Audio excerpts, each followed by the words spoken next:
programa Café da Manhã, de quarta-feira, dia 25, recebeu o consultor em marketing político, Marco Item, que falou sobre o diferencial dessas eleições para os candidatos. A propaganda começa no meio de agosto, né, em cima de uma dúvida que é o que acontece em cada eleição, né, as dúvidas com relação às posturas dos principais candidatos, né, e como vai ser a comunicação de televisão, principalmente para os candidatos a governador e presidente, que são aqueles que mais chamam a atenção, né?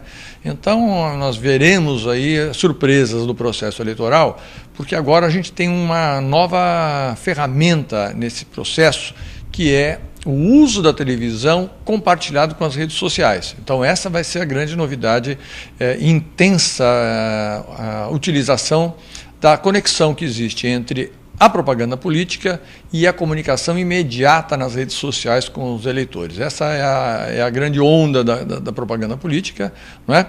E que, infelizmente, deve ser utilizada por poucos candidatos, e principalmente naquelas candidaturas à presidência da República, né? Quando essa tecnologia já estiver sendo assimilada, avaliada melhor, então nas próximas eleições nós talvez tenhamos a possibilidade de ver isso nas eleições de deputados, nas eleições municipais, né? Essa é a grande novidade. O especialista comenta que o eleitor deve ficar atento quanto às propostas dos candidatos. O principal é que o político esteja próximo do eleitor, né? E o eleitor interessado, né? Então, nós vivemos no Brasil, isso é comum no mundo inteiro, mas no Brasil é um exagero.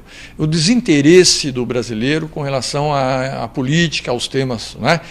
O político é abandonado também, não só abandona o eleitor, mas o político é abandonado pelo cidadão que não se interessa, não acompanha, não busca informação. Então, o político se enxerga impune se ele fizer alguma coisa, porque o eleitor não está fiscalizando, né? A imprensa às vezes não acompanha também. Mas essa distância não é boa para ninguém. Não é boa para ninguém, não é boa para o político, não é boa para a sociedade, não é boa para o eleitor. A ampla discussão sobre a utilização dos recursos para sediar a Copa do Mundo é uma das determinantes nessas eleições. Marco explica o motivo deste fenômeno. Há um senso comum de que a Copa do Mundo tem uma influência eleitoral, né? Eu escuto muito isso. O Brasil ganha a Copa, então o governo ganha a eleição, e isso não é verdade. Quase sempre, se você fizer uma comparação, você vê que quando o Brasil ganha a Copa, às vezes quase sempre o governo perde as eleições. Então essa relação não existe, né?